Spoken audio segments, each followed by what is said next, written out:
इसलिए गुरुओं ने लिखा, संतों ने लिखा, मन के मते चलो मत कोई, गुरु कहे करो तुम सोई। ये भव में गोते खलवावे, ये गुरु से बेमुख करवावे।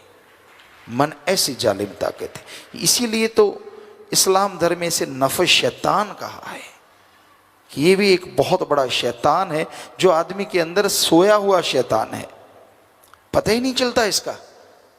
कब आपके दिमाग पे हावी हो जाता है, कब आपकी बुद्धि को अपने कंट्रोल में कर लेता है, और कब आपको मालिक से दूर करने की प्लानिंग शुरू कर देता है। ऐसे करेंगे, फिर वैसे करेंगे, फिर ये करेंगे, फिर वो करेंगे। ये मन नहीं कहता कि तड़प तड़प के मरेंगे, बस वो बात छुपा लेता है, बाकी सारी तुकबंदी जोड़ देता है। ये मन की चालों को समझो।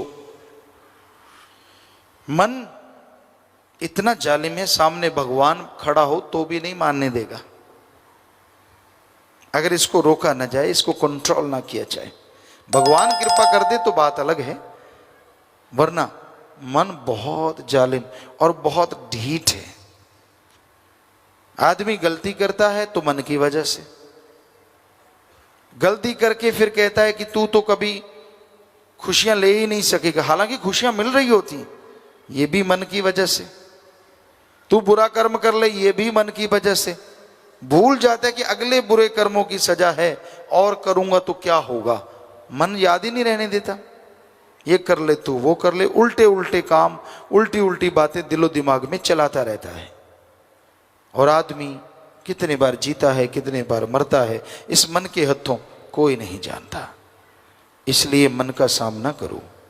आपने नाम ले रखा है, कभी उसका इस्तेमाल भी किया करो। कई कह देते मेरा मन हावी है। अगर मन हावी है तो सच सच बताइए, क्या आप घंटा सुबह शाम कभी सिमरन किया? नहीं किया। आधा घंटा सुबह शाम नहीं। नाम को तो तब काम में लेते हैं जब जरूरत पड़ती है। मौके का हथियार समझ रखा है, जरूरत पड़े तो निकाल लो, वरना दबा रहने दो, यहां दबा है। बड़ा दुख भी लगता है और गुस्सा भी, और अजीब लगता है। आपने रफा हज जाना है, उसके लिए आपके पास टाइम है, सुबह सवेरे ही भाग लेते हो लोटा उठा के, क्यों खाया इतना होता है। उसके बाद नाश्ता नहीं मिला, चाय दूध जैसे घरों में होता है, छाछ जो भी आप पीते हैं, वो उसकी तैयारी शुरू होती है। वो ना मिले तो गाड़ियां जुबान पे तड़ाक तड़ाक आती हैं। फिर नहाते हैं, काम धंधा करने जाते हैं, फिर दोपहर का खाते हैं, रात का खाते हैं, सारा दिन कहीं तो पशुओं की तरह चरे ही जाते हैं। तब तो टाइम है, चुगली करते हैं, सिर जोड़ जोड़ के निंदा करना, बुरी बातें करना, टाइम है। किसी की जेब कैसे काटे पता ही ना चले, किसी के साथ ठगी कैसे मारें, बुद्धू बना डालें, किसी का हक मार के खा लें, डरा दें, गरीबों को धमका दें, उसके लिए टाइम है। लेकिन अल्लाह वाहिगुरु का नाम, ओम हरि ईश्वर का नाम लेना, इसके लिए टाइम क्यों नहीं है? कोई जवाब नहीं। फिर कहते हैं मेरे कर्म ही बुरे हैं। लानत तेरे मन पे, कर्म बुरे तू खुद बनाए जा रहा है। मन की चालें चलता है, मन मते करता रहता है। और जो गुरु पीर फकीर ने बताया, अल्लाह मालिक का नाम कलमा कभी अदा करता ही नहीं। गुरु क्या करे? तू पशु तो है नहीं जो सांकड़ बांध के खूंटे पे बांध के छोड़ दे कि हिल के दिखा, फिर तो मानी बात। हर कोई मर्जी का मालिक है। कौन किस टाइम क्या कर रहा है कुछ कहा नहीं जा सकता, क्योंकि मन हावी है इस कलयुग में। मन इंद्रियां शैतान का रूप धारण करे बैठी हैं। इंसान पल में बिदक जाता है। पैसा आ गया जेब में, सारे आदमी कीड़े मकोड़े लगने लगते हैं। खूबसूरती आ गई, सारे कुरूप लगने लगते हैं। घमंड आ जाता है, मैं ये मैं वो। ये तो पता नहीं कि आखिर में हाल तो एक जैसा ही होना है। नहीं, किसी को बाल बच्चे ज्यादा हैं, उनका घमंड मेरे सामने कौन बोल सकता है? भूल जाता है रावण के 2.25 लाख थे।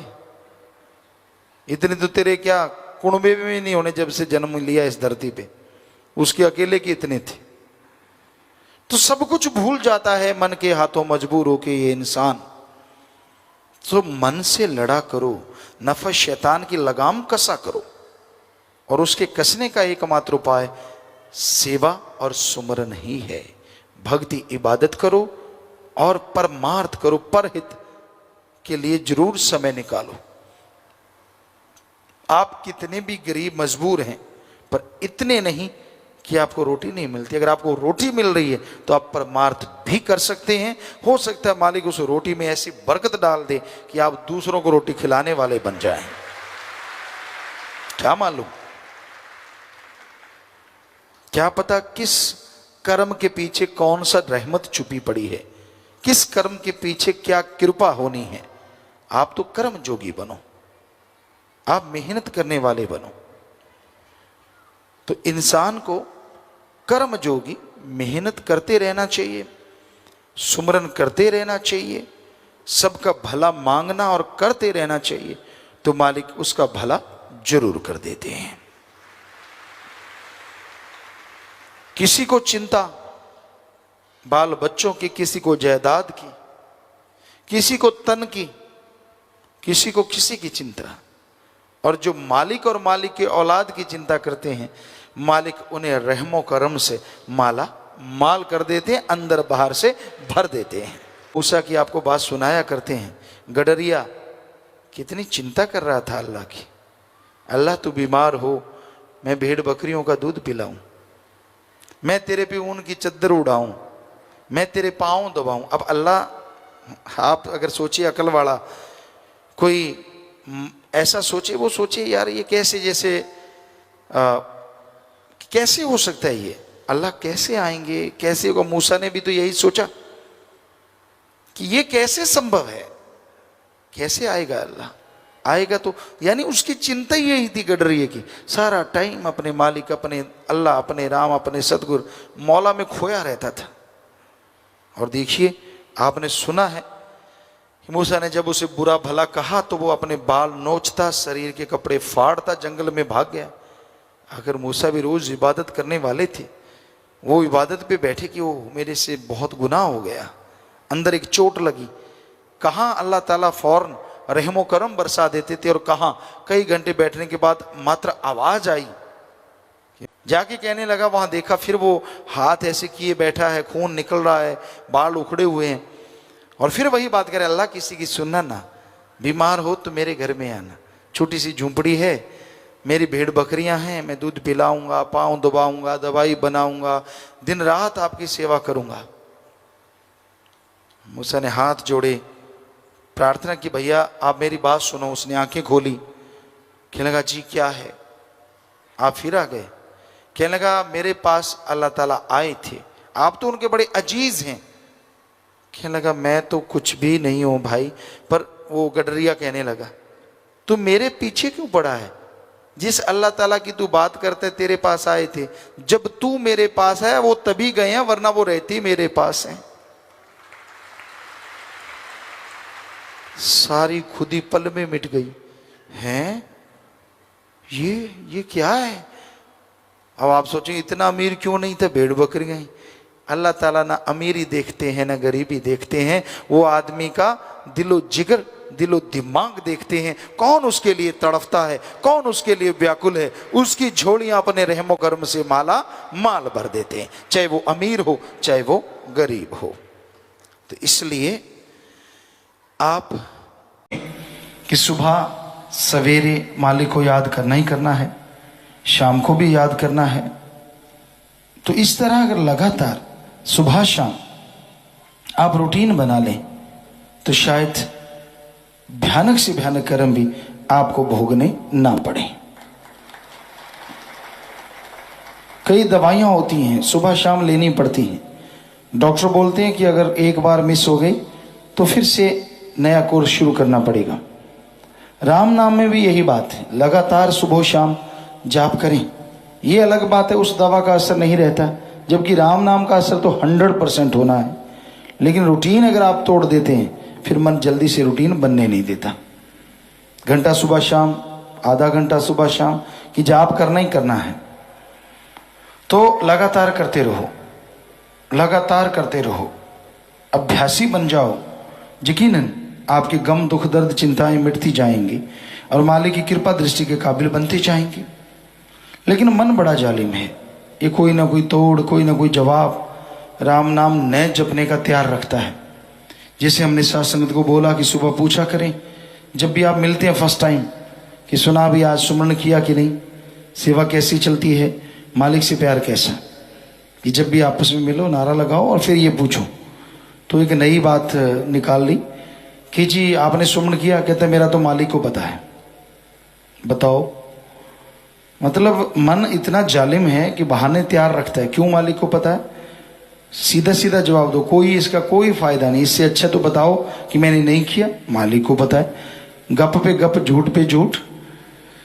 तो ये बड़ी अजीबोगरीब चीजें चल रही हैं कलयुग में कि आदमी इस सुमरण करने से बचता है कि बेदई ने ये तो बड़ा अजीबोगरीब बात कह दी। अब हर सामने वाला पूछेगा सुना भी आज सुमरण किया कि नहीं। अब नहीं किया तो शर्म आती है बताते हुए, इसलिए मालिक को पता है। हम गलतियां पूछते हैं, सुना भाई, कई बार सज्जन मिलते हैं, सेवादार मिलते हैं, कोई गलती हुई आपको पता है जी, जानी जाना। हमने कहा हम तो कोई जानी जान नहीं, तेरे से हुई है तो बता दे, तू जानी जान नहीं। आदमी गलती करे उसको खुद को पता ही नहीं कि मेरे से गलती हुई है। मतलब गलती करके भी ना मानना। आम आदमी की बात छोड़ो, जब फकीर गुरु के सामने आदमी नहीं मानता तो कैसे बख्शा जाएगा, कैसे उसे खुशियां मिलेगी। किसी किसी को ऐसा मौका मिल पाता है, पर बड़े बहाने हैं जी। नहीं जी आप जानो, मेरा तो बस आपको बताइए। बताओ, हमें तो कोई पता नहीं भाई, तेरा खुद को पता नहीं है तेरा। तो ये सारे बहाने नहीं चलते रूहानियत में। अगर आपसे कोई गलती होती है और कभी मौका मिलता है फकीर से बात करने का, और उसमें अगर आप तौबा कर लेते हैं तो यकीनन तार जल्दी जुड़ेगी। और अगर बहानेबाजी मारते रहते हो तो मन हावी रहेगा, आपको खुशियां नहीं मिलेगी। ये ठीक है, अल्लाह वाहिगुरु राम फकीर को बता देते कौन कितने पानी में। फोरहेड आदमी का साइन बोर्ड है, इस पे सारा प्रोग्राम चलता रहता है। आप क्या कर रहे हो, क्या करते थे, क्या हो रहा है, वो सारा पता चलता रहता है। लेकिन वो कभी किसी का जाहिर नहीं करते कि तू कब कौन से टाइम में कब गुल खिलाता है और कब इलायचियां खा लेता है और कब कौन सा माउथ फ्रेशनर मार लेता है और फिर पता नहीं चलने देता, और फिर धीरे धीरे पता चल गया तो शरेआम हो जाता है। तो संतों को दुख आता है, दर्द आता है कि भाई ये मालिक की रूह है, पता नहीं कितनी खुशियां लेती, पता नहीं कितना परमानंद हासिल कर लेती। क्यों जीवा की, और वो भी कड़वा।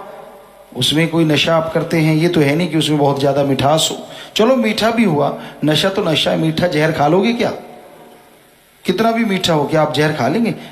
तो भाई कहने का मतलब कोई भी बुरा कर्म ना किया। घोर कलयुग है, बहाने ना बनाओ। आपसे अगर कोई गलती होती है, आप में अगर कोई कमी है, आप खुद बताओ। पर ये बहाना हो गया ना कि जी आप जानो, मतलब मैं नहीं बताऊंगा। तो ये बड़ी हैरानीजनक बातें इस कलयुग में है कि आदमी बस बहाना ढूंढता रहता है। यार मैं कैसे कर बैठा, ये हो गया वो हो गया, कैसे निकलूं इन चीजों से, कैसे बाहर आऊं। तो इस घोर कलयुग में आप परमानंद चाहते हैं, हमेशा आपको नशा चढ़ा रहे, हमेशा मस्ती आती रहे, तो आप राम नाम का सुमरन रूटीन में करें। आधा घंटा सुबह, कम से कम आधा घंटा शाम। फिर देखिए धीरे धीरे वो नशा आने लगेगा, और जैसे जैसे नशा आएगा आपके चेहरे का नूर बढ़ता जाएगा, अंदर सुरूर बढ़ता जाएगा, गम दुख दर्द चिंताओं से मुक्ति मिलेगी। कैसे मिलती है मुक्ति? वैज्ञानिक तरीके से आपको बताना चाहेंगे। इंसान के अंदर गम दुख दर्द चिंताएं आती हैं, जब एक बात का जवाब अंदर नहीं मिलता तो वो बात बार बार रोटेट होती है, बार बार सर्कल बन जाता है, घूमती रहती है। जितनी बार वो बात घूमती है दिमाग जवाब नहीं देता, किसी को बता नहीं सकते, टेंशन हो जाती है, दिमाग में बोझ पड़ जाता है। तो जैसे आप सुमरण करेंगे, होता क्या है, रूटीन आपने बना ली तो आप आमतौर पे डॉक्टर मानते हैं 15 से 20%, मतलब 10 से 15% ही आदमी अपने दिमाग का प्रयोग करता है। और जैसे आप मेडिटेशन करते हैं, भक्ति करते हैं, तो आप अपने दिमाग का डबल काम में लेने लगते हैं। सीधी सी बात, जो दिमाग में पहले किसी समस्या का जवाब नहीं मिलता, और जब दिमाग ਧੰਨ ਸਤਿਗੁਰੂ ਤੇਰਾ ਹੀ ਆਸਰਾ। ਗੁਰੂ ਜੀ ਦੀ ਪਿਆਰੀ ਸੰਗਤ ਨੂੰ ਨਿਵੇਦਨ ਕੀਤਾ ਜਾਂਦਾ ਹੈ ਕਿ ਹਰ ਰੋਜ਼ ਸਤਸੰਗ ਸੁਣਨ ਦੇ ਲਈ ਸਾਡੇ ਚੈਨਲ ਡੇਰਾ ਸੱਚਾ ਸੌਦਾ ਨੂੰ ਸਬਸਕ੍ਰਾਈਬ ਕਰ ਲੈਣਾ ਜੀ।